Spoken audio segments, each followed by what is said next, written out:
Greetings, everyone. So, I know it's been a while since I've made analysis videos, but I might as well get back into it since we've got nice small fields to help me ease back into analyses. And one of those is the San Diego Handicap, which is supposed to mark the return from Maximum Security, who hasn't ran since the Saudi Cup, which he may or may not have won, considering the whole doping scandal. But that's besides the point. He is a heavy favorite, and for good reason. He is definitely the speed horse in this race. Sure, we do have front runners, but we don't have ones nearly as, 100% front runner as Maximum Security. Maximum Security is a great fast front runner, and he knows it. So, he's definitely a clear favorite, and with the small field, could easily set his own pace. But what about the other horses? Do they have any chance to defeat Maximum Security? Let's take a look. So first up, we got Higher Power. And Higher Power, if you ever asked me about a race in California that has Higher Power in it, you can believe me that I will always give him consideration. Because ever since he won the Pacific Classic, he has raced in 4 Grade 1 races. 3 of them were in California, and he's finished no worse than 3rd in any of the California races. Sure, he ran a really big dud in the Pegasus World Cup, but you know what? He's back at his old stomping grounds, California. And at California, he's a nice game performer. He isn't the best one, but he definitely is a strong runner. He was 3rd in the Breeders' Cup, although he was a pretty distant 3rd, and he was a well-beaten 2nd in the Hollywood Gold Cup behind Improbable. So he isn't exactly a winner type, and that is the one drawback. He isn't exactly a winner, but he's a great horse to finish in the money. So definitely my place bet when it comes to this race, all the way. Next up, we have the long shot in this field. Although long shot's a bit of a strong word here, considering there's only 6 horses, and he's currently only 8-1, and that's Axeman.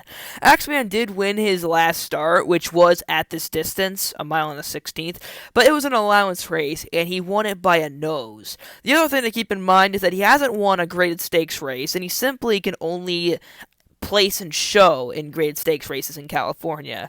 He's just a cut below everyone else, and definitely a bit of a toss for me. But he does have potential.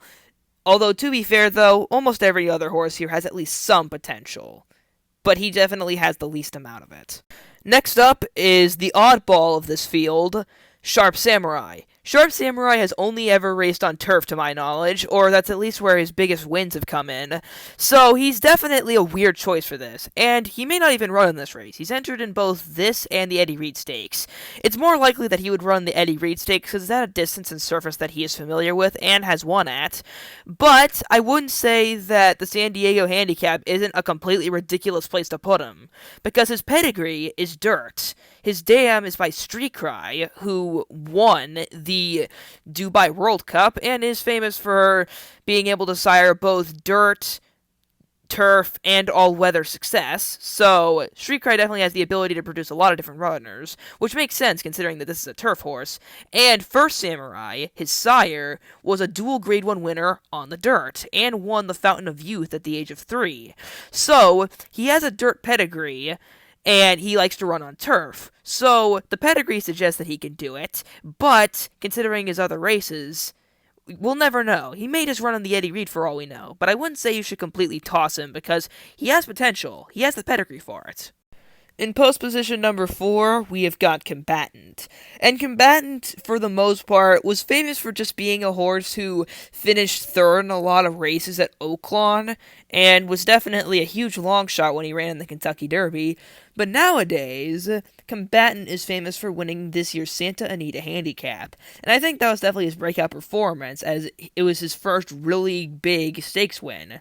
And then he just flunked in the Oaklawn Handicap. He was 10th. Pretty disappointing, but I think that the small field is going to be in his favor. In the Santa Anita Handicap, he got a very easy position on the far outside in a very small field of just 7, and that was how he was able to sweep up on the far outside and win. With the Oaklawn Handicap, he was facing off against 12 other horses, so he had to navigate through a way bigger field, and he simply just couldn't.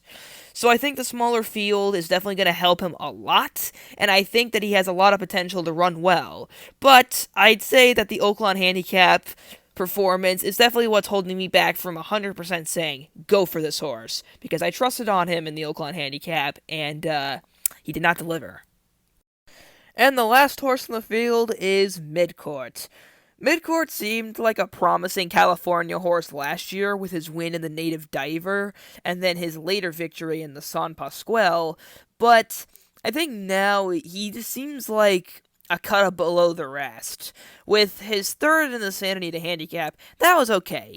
He was right behind Combatant. That was a pretty good run. But his fifth in the Hollywood Gold Cup just kind of made me second guess this horse. I mean, the cutback in distance will probably help him a bit, as he has had his best performances at a mile and an eighth. This is a mile and a 16th, so close enough. So I'd say that the cutback in distance will help him, but I think that he's just a cut below Combatant, maximum security, higher power, which is basically half the field. So yeah, I'd say toss. I mean, I can understand if you want to use him, but me personally, he's a toss for me. So that rounds out this year's San Diego Handicap field. My final pick, I'm going to go with a simple trifecta that goes maximum security first, higher power second, and combatant third. So I hope you guys enjoyed this video. Comment down who you think's going to win the San Diego Handicap, and see you guys next time.